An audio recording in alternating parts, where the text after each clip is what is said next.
Candlelight made the divorce papers glow like a victory trophy as Mitchell's mother slid them across the white tablecloth. And in that moment, Alina finally understood that some people give you freedom when they think they're giving you pain. Alina Queen had known. Something was wrong the moment she walked into Marcello's.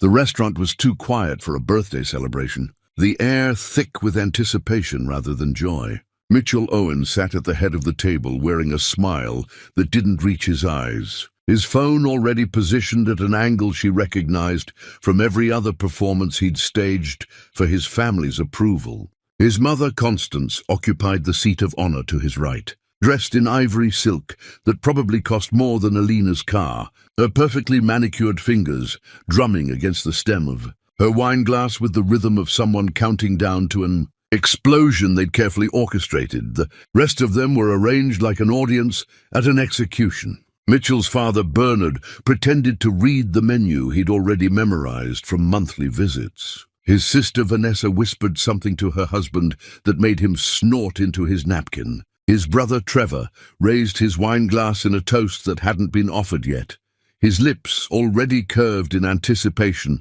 of a punchline only he'd been told. They were all waiting for something. And Alina sat down in the empty chair they'd left for her with the strange calm of someone who'd been drowning for so long that going under one final time felt almost like rest. "We ordered for you," Constance announced, her voice carrying that particular sharpness she reserved for waitstaff and daughters-in-law. "The chicken, plain. We know you've been watching your figure, though perhaps not closely enough." Alina said nothing. She'd learned that silence was safer than defense, that anything she said would be used as evidence of her inadequacy. She folded her hands in her lap and watched Mitchell's phone light catch the edge of his water glass, creating small rainbows that danced across his knuckles like promises he'd forgotten he made. "We have something for you," Constance continued, producing a box wrapped in expensive paper, the kind that whispered rather than crinkled, a gift. "From all of us." The box was too flat for jewelry, too light for anything substantial. Alina took it with both hands because that's what you did when someone offered you something, even when you knew it would hurt. The card taped to the top read, "Happy birthday to our mistake," in Constance's perfect calligraphy. Each letter precise enough to cut. Inside the box, nestled in tissue paper like something precious, were divorce papers. Not a joke, not a prank. Real documents, notarized and official, filled with legal language that reduced 7 years of marriage to a series of whereas clauses and party of the first part designations. Every signature line was already filled except one, Mitchell's signature. Bernard's signature as witness. Even Vanessa and Trevor had signed, as though dissolving a marriage required family consensus, as though Alina's life was something they could vote on and overturn. "We've been discussing this as a family," Constance said, her voice carrying across the restaurant's manufactured ambiance. The diners had stopped pretending not to listen. A woman at the next table held her fork suspended halfway to her mouth. A young girl near the window had tears in her eyes, and Alina wanted to tell her not to cry, that some people didn't deserve your tears. But her throat had closed around words that felt too heavy to speak. Constance's speech was practiced, each word landing like a stone in still water. She listed Alina's failures with the precision of an accountant balancing books. The inability to give them grandchildren, never mind the 3 times Alina's body had tried and failed. Never mind that she'd woken up in a hospital bed alone because Mitchell had a work dinner he couldn't miss. The failure to elevate herself, whatever that meant, as though Alina hadn't turned down job offers and opportunities because Mitchell said his career needed her support at home. The embarrassment at social functions, which translated to Alina laughing at the wrong moments, talking to the wrong people, existing too loudly in spaces that preferred her invisible. "You've been a weight around Mitchell's neck," Constance declared, and Mitchell said nothing, did nothing. Just kept his phone steady, recording his wife's humiliation like it was content to be consumed later, shared in private family chats, laughed about during holidays Alina would no longer attend. Bernard checked his watch. Vanessa smirked. Trevor's toast finally found its target, a cheerful "to freedom" that nobody echoed because the cruelty was so complete it didn't need reinforcement. Mitchell's face was the worst part. Not angry or guilty or even conflicted, just smooth and blank, like a stranger wearing her husband's face, performing for his mother's approval the way he'd performed their entire marriage. Alina read every page of those divorce papers with meticulous care. She studied each clause, each stipulation, each division of assets that showed exactly how little they thought she deserved. The house would go to Mitchell. The savings would be split, but heavily in his favor. She would receive a small settlement, enough to make them feel generous without actually being generous. The papers even specified that she would leave with only her personal belongings, as though she'd brought nothing to the marriage but herself. As though years of her life were worth less than the furniture they'd accumulated. What they didn't know, what they couldn't know because they'd never bothered to actually see her, was that Alina had signed these exact papers weeks ago. Not these copies, the originals, in her attorney's office, in a building across town, with a woman who'd listened to her story and said, "You deserve better," like it was fact rather than opinion. Alina had filed for divorce before they'd even thought to ambush her. These papers in her hands were copies of documents already submitted to the court, already processed, already making their way through a system that would dissolve her marriage, whether the Owen family participated in the theater or not. Mitchell's lawyer had apparently failed to mention this detail. Or perhaps Mitchell hadn't asked. Perhaps he'd been so eager to perform for his family that he hadn't done the basic work of checking whether his victim was actually vulnerable. Either way, they thought they were ambushing her when really they were giving her the gift of absolute clarity about who they were and who they'd always been. Alina pulled her pen from her purse. It was nothing special, just a black ballpoint she'd bought at a drugstore, but as she clicked it open, the sound carried across the restaurant like a judge's gavel. She signed her name on every line that required it, her handwriting steady and clear. She stacked the pages neatly, creased them once down the middle, and slid them back across the table to Constance with the careful precision of someone returning something that never belonged to them in the first place. "Thank you," Alina said, and her voice didn't shake. "This is the most honest gift you've ever given me." She stood, and the chair legs scraped against polished floors, the sound sharp enough to make Vanessa flinch. She picked up her purse, checked to make sure she had her keys, and looked at Mitchell one final time. He was still holding his phone, still recording, still performing, still choosing his mother over everything else. "I hope you were worth it." "Mitchell," she said, and she meant his mother's approval. His family's acceptance, whatever it was he'd traded their marriage to obtain.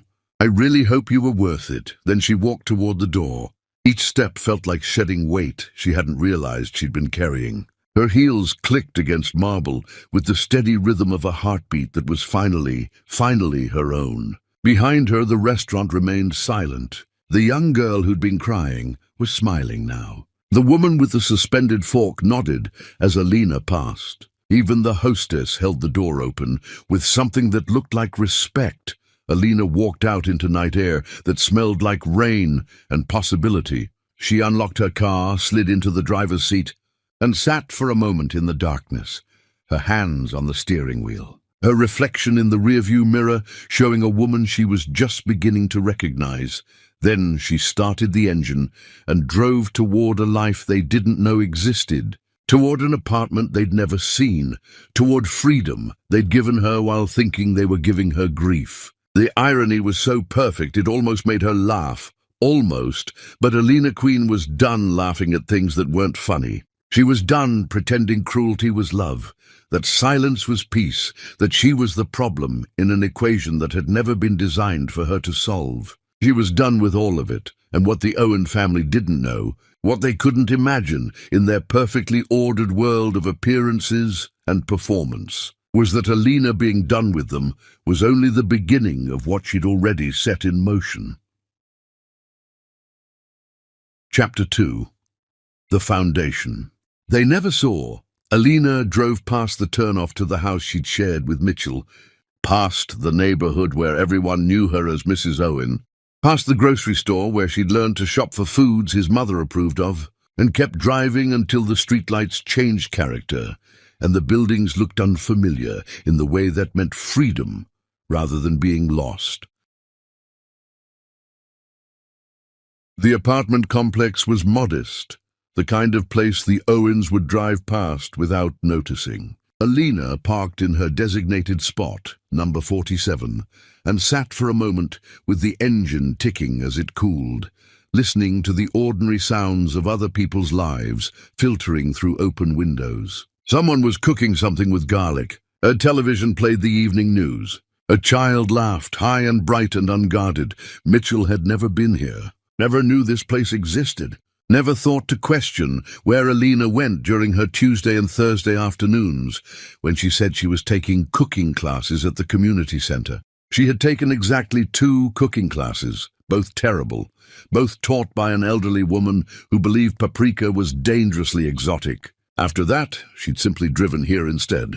To this apartment she'd rented under her maiden name. Paid for with money, she'd been carefully moving from accounts Mitchell never checked because he'd assumed she was too simple to understand finance.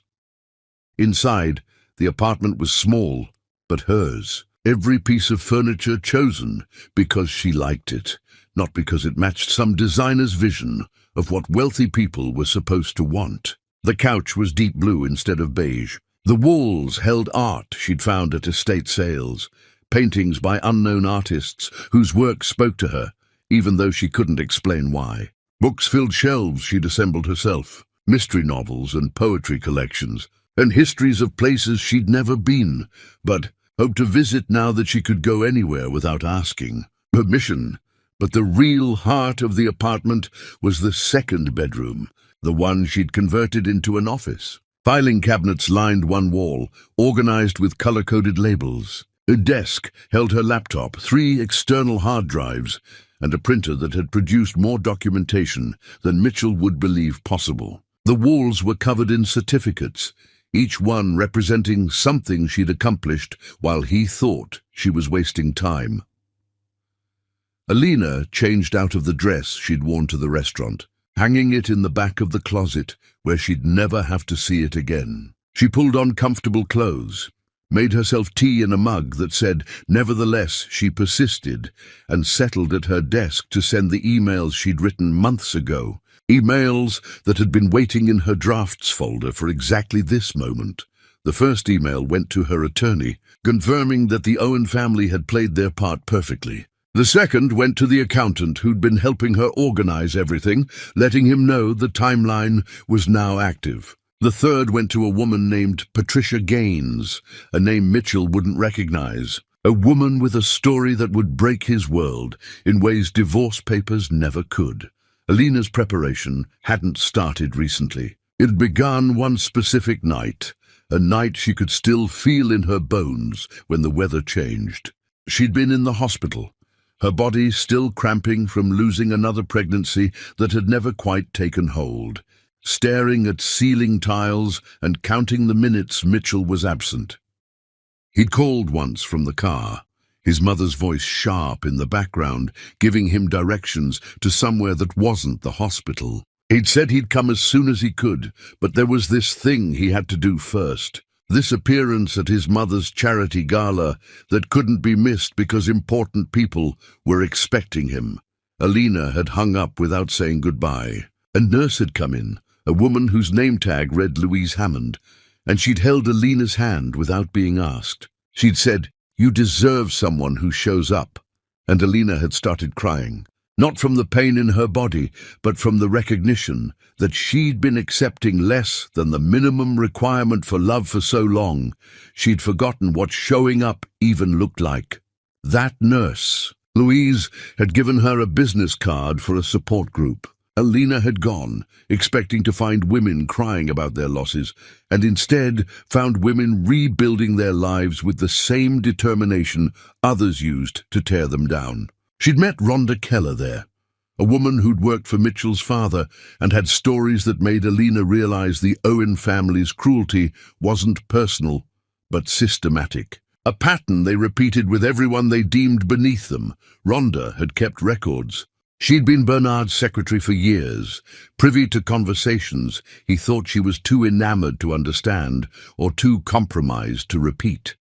She had recordings of Bernard discussing how to avoid paying contractors, how to manipulate financial statements to secure loans, how to present one version of reality to banks and another to tax authorities. She'd kept everything because she knew someday she'd need leverage, and when Alina told her story, Rhonda had said, "I've been waiting for someone strong enough to use this." Through Rhonda, Alina had met others. Imani Foster, who'd been engaged to Trevor until the family decided she wasn't suitable, which meant she'd asked too many questions about money disappearing from accounts. Yolanda Hart, who'd been Vanessa's college roommate and had taken blame for cheating to protect her friend, only to be abandoned the moment she was no longer useful. Each woman carried damage the Owens had inflicted casually, thoughtlessly, the way some people littered without considering who'd have to clean up the mess. But these women hadn't come together for revenge. They'd come together because they'd each been made invisible by powerful people who never imagined that invisible people could still see, could still document, could still act. They'd shared information like women had shared information for centuries, quietly and carefully, building networks that men never noticed because men had stopped looking at them. Alina had learned that Mitchell wasn't just unfaithful, but systematically so, that his mother had been introducing him to appropriate women at events Alina was conveniently excluded from. She'd learned that Constance had been paying for hotel rooms, that family money had funded Mitchell's betrayals, that her marriage had been failing, with an audience she'd never known existed. What broke Alina wasn't discovering the affairs. It was finding a letter Mitchell had written to his mother, a letter she'd discovered tucked in a book he'd been reading, used as a bookmark and forgotten. The letter was dated from their anniversary, and in it, Mitchell described staying married to Alina as strategic. Patience explained that he was building his career foundation before moving on to someone more compatible with our family's position. He'd written about Alina, like she was an internship that looked good on a resume but wasn't meant to be permanent. Reading that letter, Alina had understood that she'd never been a wife. She'd been a placeholder, a practice run, someone Mitchell kept around until his mother approved someone better, and that understanding had crystallized into something harder than diamond: determination. She'd stayed, not because she was weak, but because leaving immediately would have meant leaving with nothing but her pain. Instead, she'd started building. She'd gone back to school online while Mitchell assumed she was watching television. She'd earned certifications in financial planning and real estate while he made jokes about her shopping habits. She'd built a client base among women who needed someone who understood what it meant to be financially vulnerable in a marriage, who needed help protecting themselves before everything fell apart. Her company existed, legally registered, fully operational. Green Consulting specialized in divorce preparation, helping women document assets, secure separate accounts, understand their legal rights before filing papers. She had clients who trusted her because she understood their fear, who paid her because she delivered results, who recommended her to friends because she'd given them the tools to leave marriages that were killing them slowly. Alina had many clients. Each one had left her marriage with her dignity intact and her assets protected. Each one had learned to see financial abuse before it became obvious, to document gaslighting before she questioned her own sanity, to build an exit strategy while still appearing compliant. Alina taught them what she'd learned, that the best revenge wasn't destruction, but reconstruction, that leaving well was better than leaving dramatically, that freedom had to be planned for, with the same care others used to build cages. Tonight, sitting in her apartment that Mitchell didn't know existed, using money she'd earned through work he'd never bothered to ask about, Alina opened her laptop and began the next phase. She'd already filed for divorce. She'd already secured her assets. She'd already built a life separate from the Owens.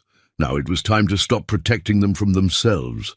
She logged into her blog, the one she'd been writing for months under a pseudonym, and changed one setting from private to public. The blog was titled "The Gift of Being Underestimated," and it chronicled her marriage without using names, but with enough specific details that anyone who knew the Owens would recognize them instantly. She'd written about the restaurant, about the divorce papers presented as a birthday gift, about a family so invested in cruelty they'd filmed it for their entertainment. But she'd also written about resilience, about women who'd survived worse and built better, about the difference between being broken and breaking free. She'd written about Louise the nurse, who'd shown her kindness, about Rhonda, who'd shown her documentation, about all the women who'd shown her that survival wasn't weakness, but strategy. She hit publish. Then she opened her email and sent one final message, this one to Patricia Gaines, the woman Mitchell had gotten pregnant in high school, the woman Constance had paid to disappear. The email was simple. "It's time. Are you ready?" The response came back within minutes. "I've been ready for years." Alina closed her laptop and looked around her apartment, this small space that represented everything she'd built while the Owens had assumed she was doing nothing. Tomorrow the blog would start circulating. Tomorrow, Mitchell would discover that the wife he'd underestimated had been 3 steps ahead for years. Tomorrow, everything would change, but tonight Alina made herself dinner in her tiny kitchen. She ate slowly, tasting the food instead of swallowing it without noticing. She washed her dishes by hand instead of loading them in a dishwasher.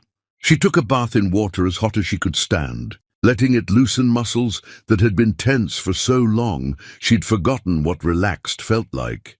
And when she finally went to bed in sheets she'd chosen, in a room Mitchell had never entered, Alina slept deeply and without dreams. The sleep of someone who'd finally stopped carrying weight that was never hers to bear. The storm was coming, but Alina had built an ark while they'd been laughing at rain. Chapter 3. The Empire of Overlooked Details. Mitchell woke to multiple missed calls and a text from Trevor that said, "You need to see this now," in all capitals, which his brother only used when something had gone catastrophically wrong. His first thought was that Alina had done something dramatic, maybe posted crying videos on social media or sent angry emails to his colleagues. His second thought was relief that she'd finally shown her true colors, that his family would see he'd been right to end things. Neither thought survived the next 5 minutes. The blog post was everywhere, not just on social media, but screenshotted and shared, discussed on morning news shows, dissected by relationship podcasters, turned into memes by people who'd never met Alina, but recognized the dynamics she described. The title alone was being quoted, "The Gift of Being Underestimated," and while she'd never used names, she'd used details, specific enough that everyone in their social circle knew exactly who she was writing about. Mitchell read the post on his phone, standing in his kitchen in yesterday's clothes, and each paragraph felt like watching himself from outside his body. She'd described the restaurant, the divorce papers, his mother's speech, but she'd also gone deeper, describing years of small cruelties he'd participated in without thinking. The times he'd excluded her from conversations at his own dinner table, the way he'd started sentences with "Alina thinks," and ended them with laughter that made her thoughts punchlines. The Christmas, when his mother had given everyone thoughtful gifts except Alina, who'd received a diet book, and Mitchell had said nothing because saying something would have meant choosing his wife over his mother's approval. But the blog wasn't angry. That's what made it devastating. Alina had written with the calm observation of someone documenting a natural disaster from safe distance. She described her marriage like a researcher describing a failed experiment, noting what went wrong without assigning blame, simply stating facts that anyone could verify. She'd written about women who'd helped her rebuild, about learning that she deserved better, About the moment she'd realized that the opinion of people who didn't respect her was worthless. The post ended with resources: legal aid websites for women leaving abusive marriages, financial planning guides for economic independence, therapeutic services for recovering from emotional manipulation. She turned her pain into something useful for strangers, and the comment section was full of women sharing their own stories, thanking her for putting words to experiences they'd thought were uniquely theirs. Mitchell's phone rang. His mother, of course. Her voice came through sharp and panicked. "Tell me this isn't what I think it is. Tell me your wife didn't just humiliate us publicly. She's not my wife anymore," Mitchell said, though he wasn't sure when exactly that had happened. Whether signing papers made it real, or whether the marriage had ended long before anyone acknowledged it. "Fix this," Constance demanded. "Call your lawyer. Sue her for defamation. Make her take it down." Mitchell's lawyer called him before he could call his lawyer. The conversation was brief and devastating. Nothing in the blog post was defamatory, because it was all demonstrably true. Filing suit would only confirm the story and amplify the attention. The best strategy was silence and hoping the internet moved on to the next scandal, but the internet wasn't moving on. A video had surfaced, recorded by someone at the restaurant, showing the Owen family from a different angle than Mitchell's phone had captured. This video showed the faces of other diners, their horror and disgust. It showed a young girl crying at a nearby table. It showed the restaurant manager approaching Constance afterward and quietly asking them to leave. It showed Mitchell pocketing his phone with a smile, pleased with himself for documenting his wife's destruction. That video was circulating with hashtags Mitchell didn't understand, but knew were bad. His colleagues were texting him, awkward messages that asked if he was okay, while making it clear they were distancing themselves. His country club sent an email about membership conduct standards. Even his barber texted to cancel his standing appointment without explanation. Trevor showed up at Mitchell's house unannounced, looking worse than Mitchell felt. "We need to talk about money," Trevor said, and Mitchell realized his brother wasn't there out of concern but necessity. They sat in the living room that suddenly felt too large, too empty without Alina's presence filling spaces Mitchell hadn't noticed she occupied. Trevor pulled out his laptop and showed Mitchell spreadsheets that made no sense until they made too much sense. Alina had been withdrawing money from their joint accounts for years. Not stealing, Trevor emphasized, but legally transferring her share according to the prenuptial agreement their mother had insisted on. The agreement that was supposed to protect Mitchell actually protected both of them equally, because the lawyer who'd drafted it had been hired by Alina's father, and Alina had read every word while Mitchell had signed without looking. The house wasn't solely Mitchell's, it was jointly owned, purchased with Alina's inheritance from her grandmother, a detail Mitchell had forgotten because he'd stopped listening whenever Alina talked about her family. She was entitled to half its value, and given the renovations she'd paid for and he'd approved without checking who was paying, she might be entitled to more than half. Worse than the money was what Trevor had discovered while investigating. Alina had been documenting everything. Bank statements showing Mitchell's spending on hotels and gifts for other women. Credit card receipts from restaurants where he'd taken people who weren't his wife. Phone records showing calls to numbers he couldn't explain.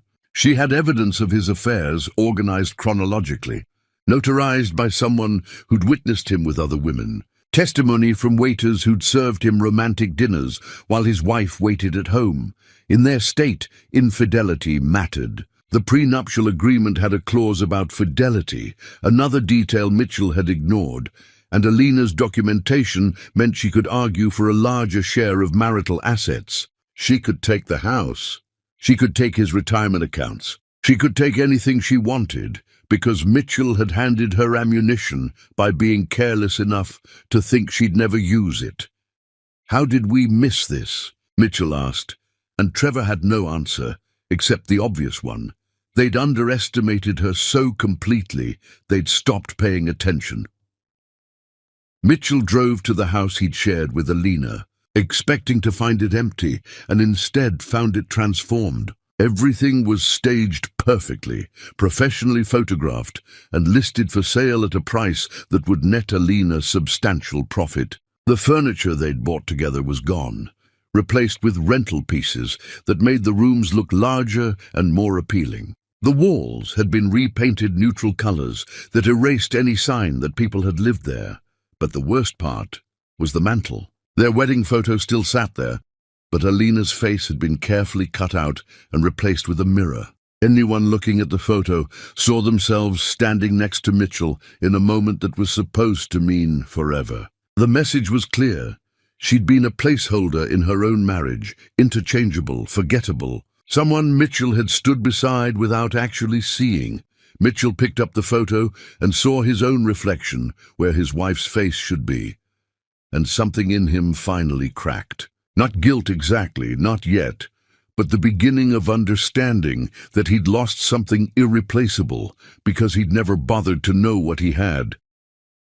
His phone buzzed with a notification. Someone had tagged him in a post. Against his better judgment, he looked. It was a think piece from a major news outlet using his blog post situation as an example of casual cruelty in modern relationships. The article quoted relationship experts and psychologists, all agreeing that public humiliation as entertainment represented a concerning trend, that filming vulnerable moments without consent was a violation, that families who conspired to hurt their own members were engaging in psychological abuse. Mitchell's name wasn't used, but his face was recognizable from the video making rounds. Strangers were commenting on his character, his choices, his entire existence reduced to a cautionary tale about men who value their mother's approval more than their wife's humanity. He tried calling Alina. Her number was disconnected. He tried emailing. The address bounced back. He tried reaching out to her friends, only to discover he didn't actually know who her friends were. Couldn't name a single person she'd been close to. Had no idea who she'd spent time with or what she'd done when he wasn't paying attention. Mitchell realized with sickening clarity that he'd been married to someone he'd never bothered knowing. He'd lived with a stranger for years, eaten meals across from her, slept beside her, and never once asked what she wanted or feared or dreamed about. He'd seen her as an extension of himself rather than a person with her own interior life. And now that she was gone, he couldn't even picture her clearly, and couldn't remember the sound of her laugh before he'd trained her to stop laughing. Couldn't recall what her face looked like when she smiled genuinely instead of performing for his family. The house felt haunted by an absence that was somehow louder than presence had been. Mitchell walked through rooms that echoed, opened closets that held empty hangers, found drawers that contained nothing but the faint smell of perfume she'd worn when they first met. Before he'd told her his mother preferred subtler scents, he found himself standing in what had been Alina's bathroom. The one she'd used when he'd started claiming the master suite was too crowded for two people's morning routines. Her medicine cabinet was empty, except for one item, a pregnancy test, negative, dated from shortly before her last miscarriage. There was a post-it note attached in her handwriting. I was hoping this time would be different. You were at your mother's house choosing paint colors for her guest room. I sat on this bathroom floor alone and realized different wasn't going to happen. Mitchell sat on that same bathroom floor, holding a pregnancy test his wife had saved as evidence of a moment he didn't remember because he hadn't been there, and understood that Alina had been grieving their marriage long before she'd left it. She'd been saying goodbye for years, while he'd been too busy performing for his family to notice she was already gone. His phone buzzed again. Another notification. The blog post had been shared by a popular television host who'd experienced her own public divorce. The attention was snowballing, and Mitchell was at the center of a cultural conversation about emotional abuse, family dynamics, and what it meant to weaponize intimacy. But sitting on that bathroom floor, holding evidence of a pregnancy that never was and a marriage that never could be, Mitchell understood something that terrified him. Alina hadn't just left him. She'd stopped needing him to leave, had built an entire life he knew nothing about, had become someone he'd never bothered meeting, and now that she was free, he was the one trapped in the ruins of something he'd helped destroy, holding pieces of a life he'd never valued until it was too late to matter. Chapter 4. The Network of Invisible Allies. Alina sat in a private dining room at a restaurant. Mitchell would never think to look for her. A place that served food his family would have dismissed as too ethnic or too casual. A place where she could exist without performing. 7 other women surrounded the table, and while they ranged in appearance and background, they shared something deeper than surface similarities. They'd all been made invisible by the Owen family. Rhonda Keller arrived first, as she always did, punctual in the way of women who'd learned that being early meant being prepared. She'd worked for Bernard Owen as his secretary, but that title had been convenient fiction for what she'd actually been: his mistress, his confidant, his partner in ways that mattered professionally while being utterly disposable personally. She'd kept him organized, managed his calendar, learned his patterns, and somehow still believed he'd leave Constance until the day he'd called her into his office to introduce his new secretary. Someone younger and more impressed by power, someone who hadn't yet learned that Bernard's promises expired with his interest. Rhonda hadn't cried or screamed. She'd simply started keeping copies of things she wasn't supposed to copy, recording conversations she wasn't supposed to record, documenting Bernard's business practices in case she ever needed leverage. She'd never planned to use any of it until she'd met Alina at that support group, until she'd heard her story and recognized the pattern, until she'd understood that the Owen family's cruelty wasn't personal, but systematic. A feature rather than a bug. "I brought the recordings from last quarter," Rhonda said, sliding a flash drive across the table. "Bernard's been discussing the Henderson merger. The things he's saying about inflating asset values would interest certain regulatory people." Imani Foster came next, still carrying the confidence of someone who'd almost married into the family before they'd deemed her unsuitable. Trevor had proposed with his grandmother's ring, had talked about forever and children and building a life together, right up until Imani had asked questions about money disappearing from accounts, about charges on credit cards he'd said were for business but showed up at casinos. She'd asked out of concern, trying to help him, trying to be the partner he'd claimed to want. Trevor had responded by having his mother call her to explain that their family required a certain level of discretion about financial matters, that asking questions demonstrated she wasn't sophisticated enough to understand how wealth worked. The engagement had ended with Constance offering Imani money to sign a non-disclosure agreement about Trevor's gambling, about the family's willingness to cover his debts, about their habit of presenting one face to the world while hiding rot underneath. Imani had taken the money because she'd needed it, but she'd kept copies of everything they'd wanted her to forget, betting that someday their need for secrecy would matter more than her need for cash. "Trevor's in deeper than they know," Imani reported. "I still have friends at his firm. He's been borrowing against company assets to cover gambling debts. When the auditors figure it out, it won't just be his career that ends."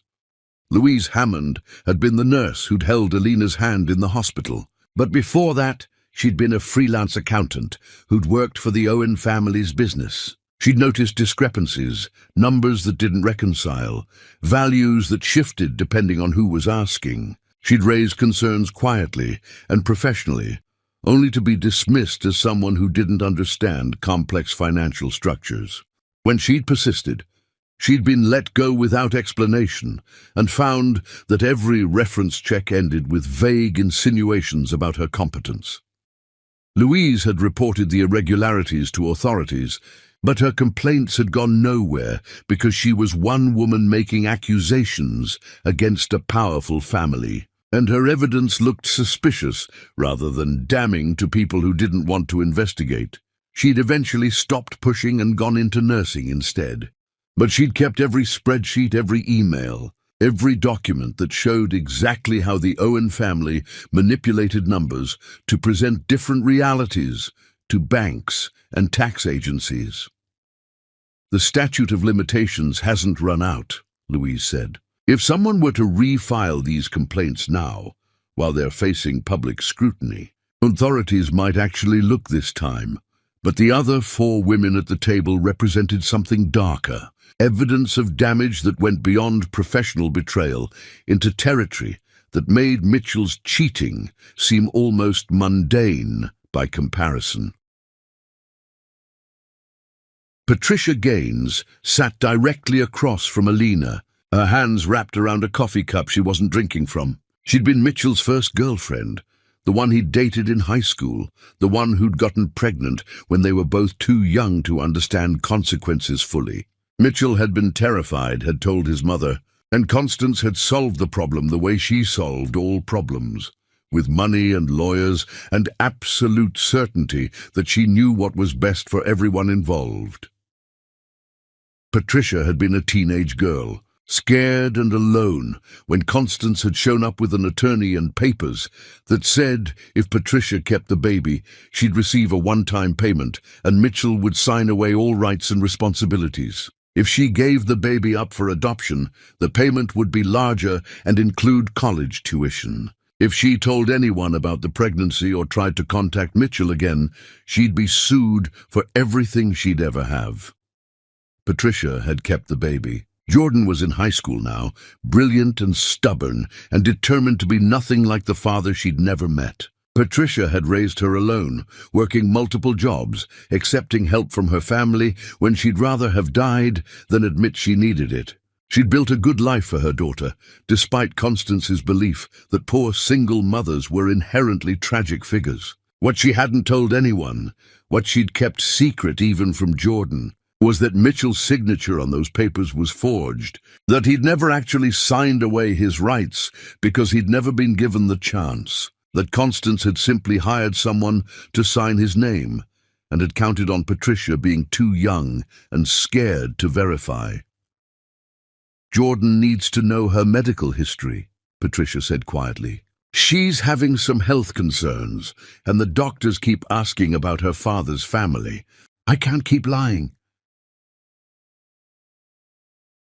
Keisha Price was next, a woman who'd worked as the Owen family's housekeeper for years before Constance had accused her of stealing jewelry that later turned up in Vanessa's closet during spring cleaning.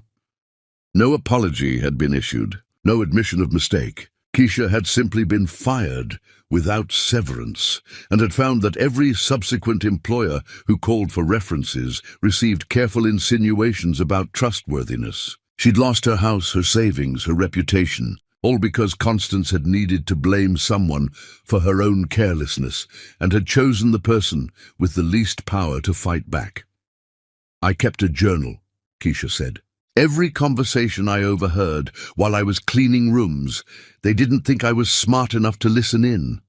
Every phone call Bernard took while I was vacuuming. Every argument Mitchell and Alina had while I was changing their sheets. I wrote it all down because my mother always said that powerful people think housekeepers are furniture, but furniture remembers everything.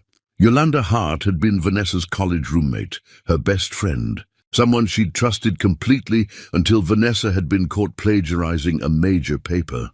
The professor had been ready to expel her, to contact other schools, to end her academic career before it started. Vanessa had cried and begged, had promised to do better, and then she'd asked Yolanda for help that turned into something else entirely. She'd needed Yolanda to say she'd written the paper, that Vanessa had used it by accident, that the plagiarism was Yolanda's fault. Yolanda had been scholarship student who couldn't afford to lose Vanessa's friendship, couldn't afford to lose the network Vanessa provided, couldn't afford to say no when Vanessa's mother called and offered to pay for Yolanda's education if she'd just take responsibility for one mistake. Yolanda had been expelled. Vanessa had graduated with honors. And years later, when Yolanda had needed a reference for a job, Vanessa had ghosted her completely, had blocked her number, had pretended they'd never known each other. "I still have the original paper," Yolanda said. "The one Vanessa copied. The one with her handwriting in the margins. The one that proves she didn't accidentally use my work, but deliberately stole it." The seventh woman was someone Mitchell would recognize if he ever looked past his own reflection. Her name was Angela Rivera, and she'd been dining at the restaurant the night of Alina's birthday, sitting 3 tables away with her husband and children. She'd watched the entire scene unfold, had seen her daughter start crying because the girl thought she was watching someone's birthday celebration turn mean, had seen other diners look away in embarrassment while the Owen family performed their cruelty like it was entertainment. Angela was a television producer for a regional news program that investigated stories other outlets ignored. Stories about powerful families who operated without accountability. Stories about systemic abuse disguised as personal conflict. She'd been looking for her next investigation when the universe had handed her the Owen family on a silver platter. "We're running the story next week," Angela said. "Not tabloid stuff, real journalism. Interviewing former employees, clients who felt cheated, women who were paid to disappear. We're calling it The Cost of Appearances, One Family's Pattern of Abuse." Alina looked around the table at these women, each one carrying damage the Owen family had inflicted without thinking twice, and felt something she hadn't expected, not satisfaction or triumph, but sadness that so many people had been hurt by one family's belief that their comfort mattered more than other people's dignity. "I didn't bring you together for revenge," Alina said, and she meant it. "I brought you together because you deserved to be heard, to be believed, to know you weren't crazy or weak or wrong. You were hurt by people who thought they were too powerful to face consequences. So what now?" Patricia asked. "Do we just tell our stories and hope it matters?" "We tell our stories because they're ours to tell," Alina answered. "What happens after that isn't up to us. But at least nobody can say we stayed silent. They talked for hours, sharing details and evidence, crying sometimes, but laughing more often, finding dark humor in the Owen family's absolute conviction that they were untouchable.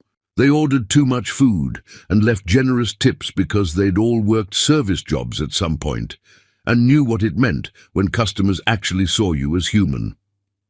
When they finally left, walking out into evening air that smelled like possibility, Alina realized they weren't victims gathering to lick their wounds. They were women who'd survived, who'd built lives after destruction, who'd chosen to speak up not because they needed validation, but because their silence had been purchased and they were taking it back.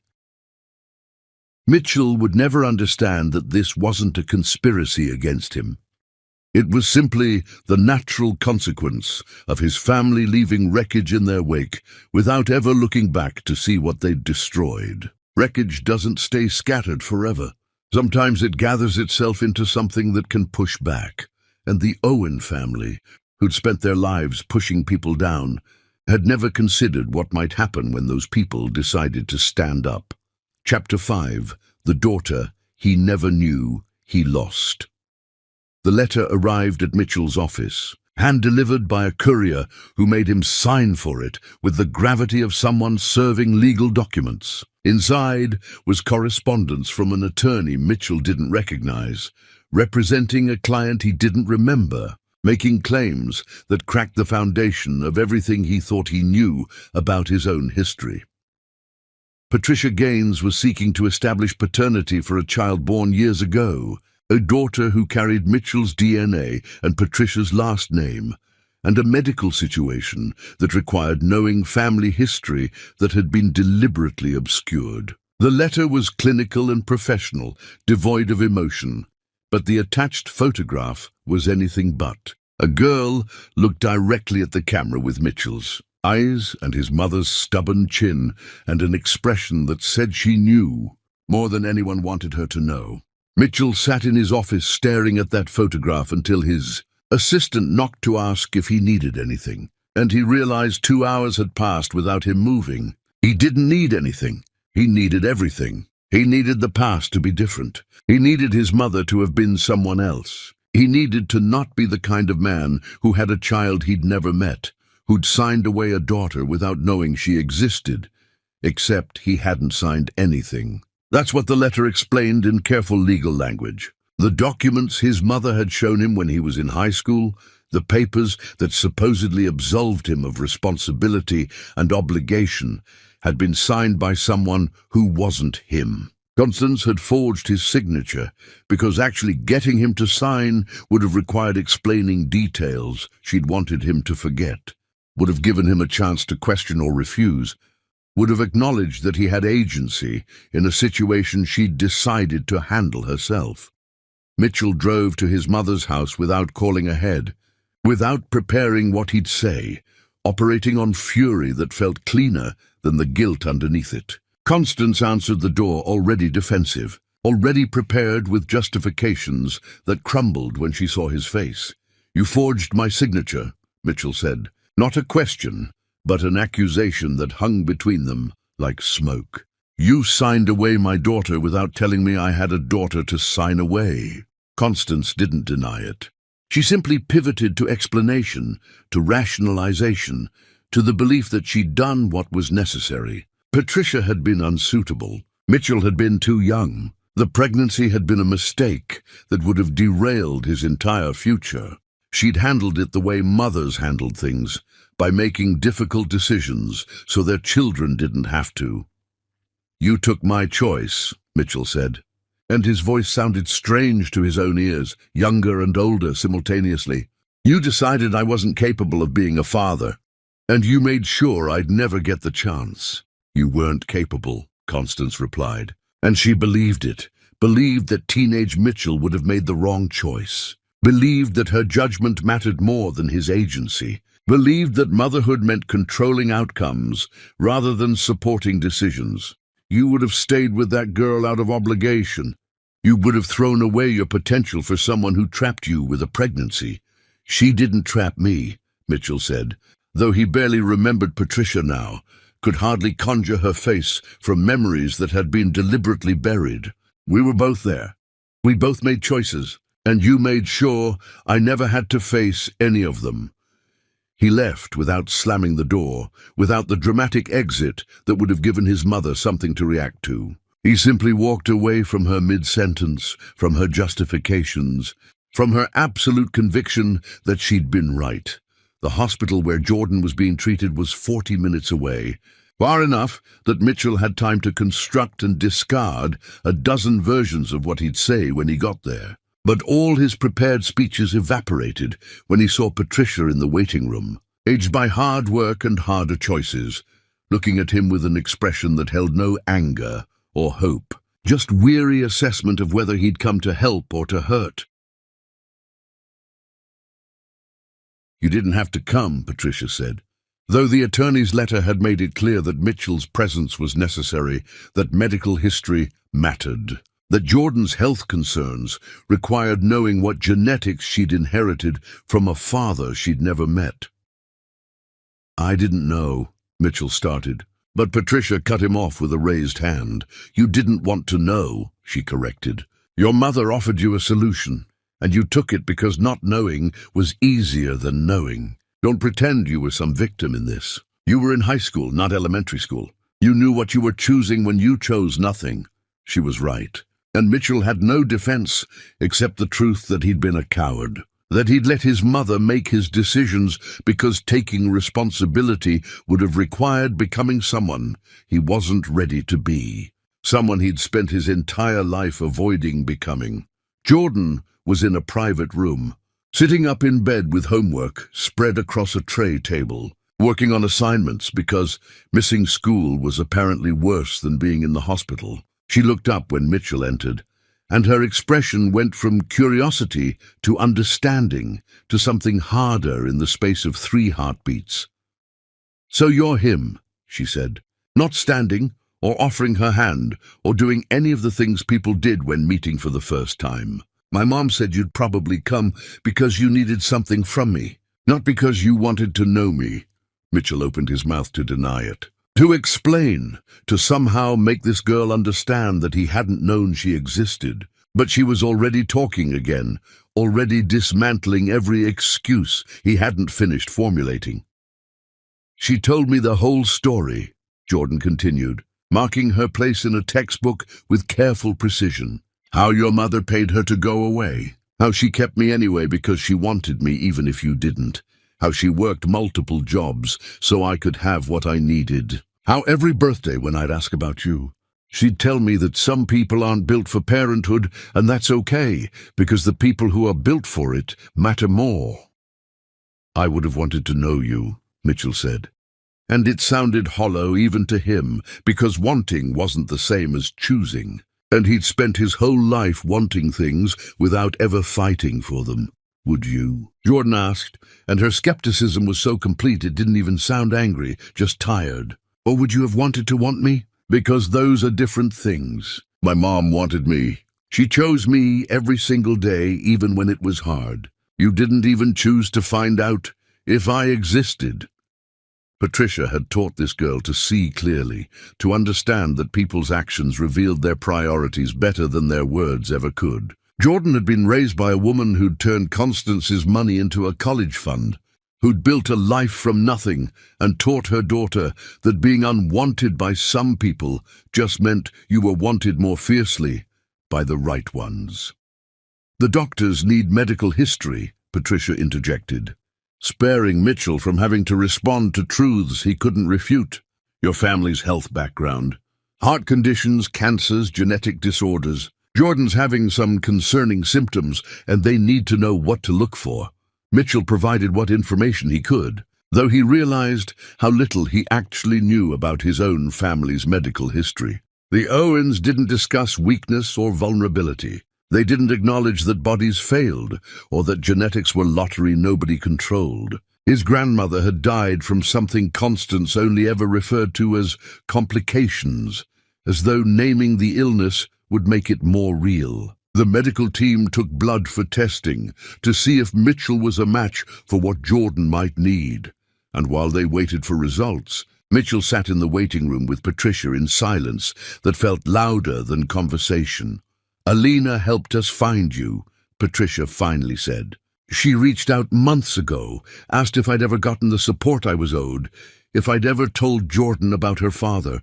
When I explained what had happened, she connected me with an attorney who took the case for free. She paid for Jordan's current treatment anonymously because she said a child's health mattered more than family drama." Mitchell absorbed this information slowly, understanding that his ex-wife had been helping his daughter while he'd been helping himself to his mother's approval, that Alina had seen a need and filled it without waiting for permission or recognition, that she'd been more of a parent to Jordan in a few months than he'd been in a lifetime. The test results came back negative. Mitchell wasn't a match for what Jordan needed, and the relief he felt was shameful but honest. He couldn't fix this. He couldn't be the solution. He could only be what he'd always been, someone present in body but absent in all the ways that mattered. But the publicity from his paternity case brought forward other potential donors. The story of Mitchell Owen's secret daughter spread through local news, and while most coverage was sympathetic to Patricia and Jordan, Mitchell's role was presented exactly as it had been, absent by choice, present only when forced by circumstance. Jordan got her transplant from a stranger who'd seen the news coverage and gotten tested on impulse. Someone who'd never met her but wanted to help anyway. The surgery went well. The prognosis was good. Patricia sent Mitchell updates out of courtesy, not connection. Brief texts that treated him like a distant relative rather than Jordan's father. Mitchell tried visiting again after Jordan recovered, bringing gifts that felt like apologies wrapped in paper and ribbon. Jordan accepted them politely and put them aside unopened. And when he asked if they could have a relationship, if he could be part of her life going forward, she looked at him with the devastating honesty of someone too young to know that some truths were supposed to stay hidden. "Why would I want a relationship with you?" Jordan asked. "You weren't here when it mattered. You're here now because you feel guilty, and guilt isn't love. My mom taught me that. She said the hardest thing she ever did was keep me when everyone said she shouldn't, and the easiest thing was loving me once I was here. You had the same chance. You just made different choices. Patricia walked Mitchell out afterward, and on the hospital steps where spring sunlight made everything look deceptively hopeful, she told him something that would stay with him longer than anything else. I don't hate you, Mitchell. I don't think about you enough to hate you. But I need you to understand that Jordan doesn't need a father. She has everything she needs. If you want to be in her life, it has to be because you genuinely care about her, not because you're trying to fix your guilt or your reputation or whatever it is you're actually trying to fix. And right now, I don't think you know the difference. Mitchell drove away from the hospital, understanding that he'd lost a daughter he'd never had, that some absences were so complete they couldn't be filled retroactively, that showing up late was sometimes worse than not showing up at all, because it forced everyone to acknowledge the gap where you should have been. He'd spent his life choosing his mother's approval over everyone else's need, and the cost of that choice was standing on hospital steps telling him she didn't need him, had never needed him, had built a beautiful life in his absence that his presence could only diminish. The irony was crushing. He'd discovered he had a daughter the same week he'd lost his wife, and both losses were evidence of the same pattern, the same fundamental failure to see people as more than supporting characters in a story where he was always the protagonist who mattered most. Chapter 6. The Mirror. They refused to see. Mitchell's assistant quit on a Tuesday morning without ceremony or explanation, handing him a letter that used professional language to describe unprofessional feelings. She thanked him for the opportunity, wished him well in future endeavors, and left her desk cleared so completely it looked like she'd never existed there at all. Mitchell read the letter twice, looking for clues about what he'd done wrong, and found nothing except the signature of someone who'd decided he wasn't worth explaining herself. So the truth was buried in her resignation email, sent after hours to HR but not to Mitchell, laying out years of watching him dismiss and belittle Alina in front of colleagues. She'd documented times he'd made jokes about his wife's intelligence during client meetings, moments when he'd brought other women to company events while Alina waited at home, instances when he'd asked his assistant to lie to Alina about his whereabouts. The email was professional and devastating, and HR forwarded it to Mitchell with a note that said they'd be conducting interviews about workplace culture and expected his full cooperation. His colleagues started treating him differently, with a distance that wasn't quite hostile but definitely wasn't friendly. The easy camaraderie of shared lunches disappeared. The invitations to after-work drinks stopped coming. Mitchell would walk into a room, and conversations would pause, restart on different topics, leave him standing in social spaces that suddenly had no room for him. He didn't understand what had changed until he overheard two junior associates talking by the coffee machine, their voices low, but not low enough. They were discussing the blog post, the video, the pattern of behavior that Mitchell had displayed publicly and apparently privately. One of them mentioned that his assistant had told friends about watching Mitchell treat his wife like an embarrassment while treating his affairs like accomplishments. And that kind of behavior reflected on everyone in the office. Mitchell's favorite restaurant, the place where waiters had known his name and his usual order, suddenly couldn't find his reservation despite him calling that morning to confirm. The hostess apologized with a smile that didn't reach her eyes and suggested he try somewhere else. He recognized one of the waiters, someone who'd served him dozens of times, and the man looked through him like he was transparent. It wasn't until Mitchell called to complain, to demand to speak with a manager, that someone finally told him the truth. Alina had been the one who tipped well, who remembered staff names, who asked about their lives, and actually listened to answers. Mitchell had been tolerated because of her, welcomed because she'd built goodwill that extended to her husband by association. Without her, he was just another demanding customer who'd filmed his wife's humiliation and thought it was entertainment. His dry cleaner lost 3 of his shirts. His barber cancelled his standing appointment. His usual parking spot at the gym was suddenly always taken. Small inconveniences that individually meant nothing but collectively signaled that the infrastructure of his life was collapsing in ways he couldn't quite identify. Until he realized that Alina had been maintaining all of it. She'd been the one who built relationships with service workers, who treated them like humans rather than functions. She'd remembered birthdays and asked after sick children and left cards when staff members graduated or got married or had babies. She'd created a web of goodwill that Mitchell had lived inside without ever acknowledging. And now that web was gone, and he was experiencing the world as it actually saw him, a man who recorded his wife's destruction for entertainment, a man who valued his mother's approval more than his marriage, a man whose cruelty had finally found an audience who wasn't entertained. The video from the restaurant continued circulating, picked up by sites that discussed toxic family dynamics and emotional abuse. Someone had edited it with text overlays pointing out specific behaviors.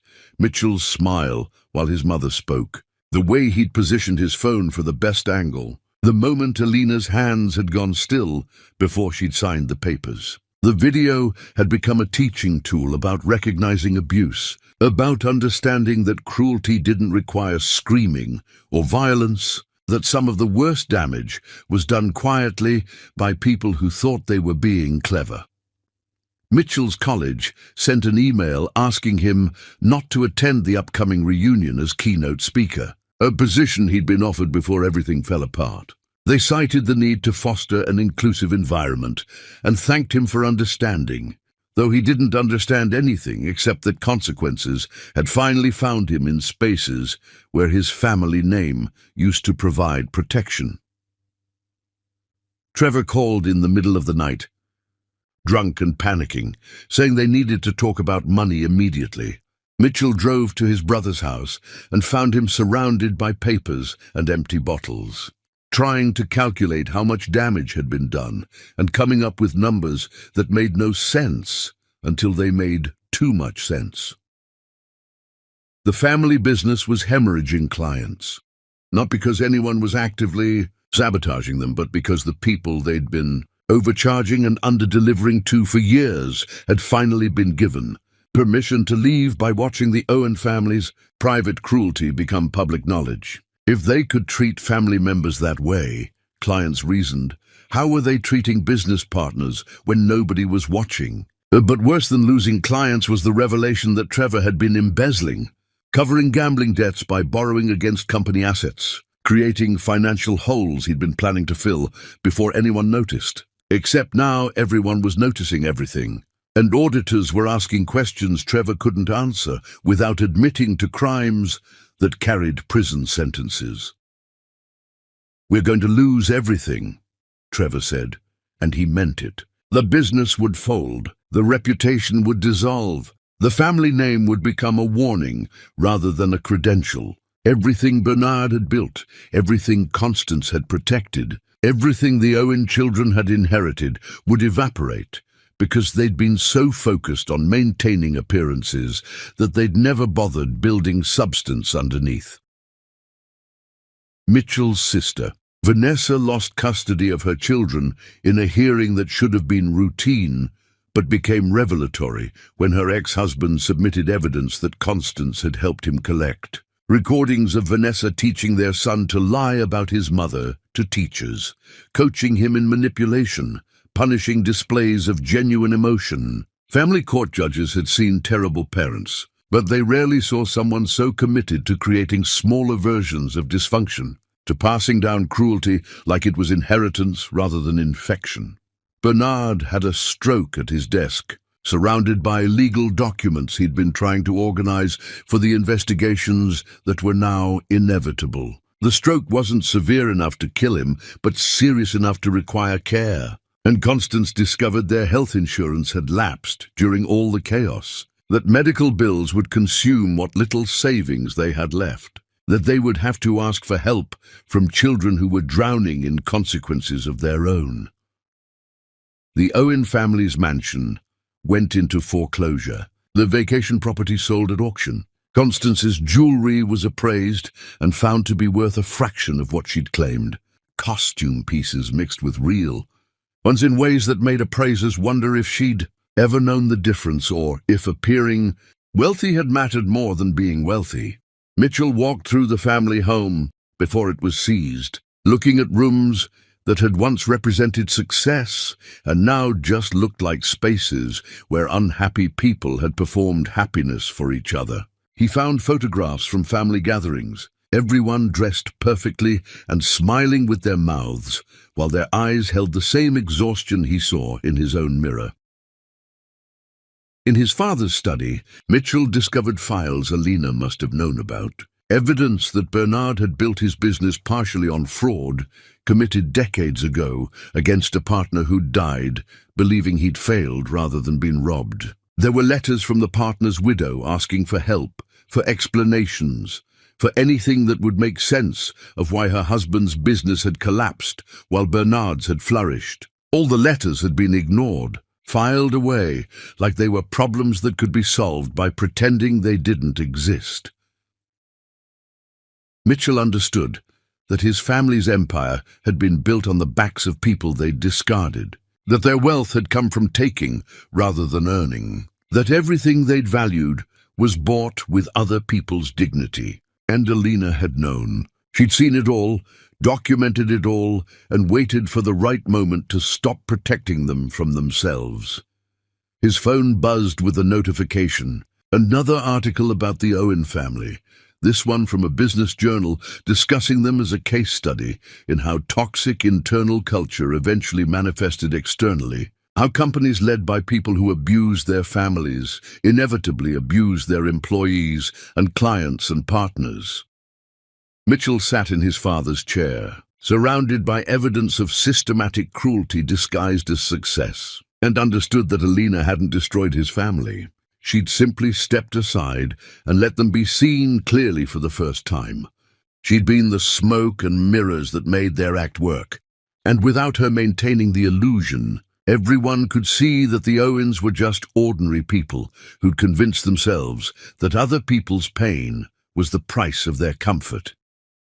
His mother called, her voice smaller than he'd ever heard it, asking if he could lend her money. Mitchell almost laughed because he barely had money for himself anymore, because his accounts were being drained by legal fees and divorce settlements, and the discovery that Alina had been entitled to far more than they'd initially thought.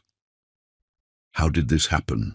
Constance asked, and she genuinely didn't know, genuinely couldn't see that this had been happening all along, that Alina had just stopped preventing the inevitable, that consequences had been waiting patiently for years and had finally been invited in. "We did this," Mitchell said, and for the first time in his life, he didn't let his mother argue him into believing something else. "We treated people like they were disposable. We thought being powerful meant we didn't have to be decent. We were wrong." Constance hung up without responding, without acknowledging, without any of the things she'd demanded from everyone else for decades. Mitchell sat in the silence of his father's study and understood that his family had fallen not because Alina had pushed them, but because she'd finally stopped holding them up. Chapter 7. The Past That Rewrites the Present. The storage unit key arrived in the mail with no return address and no explanation, just a small silver key attached to a slip of paper with an address Mitchell didn't recognize. He drove there expecting a trap or a trick or some kind of dramatic revelation. But what he found was worse than any of those things.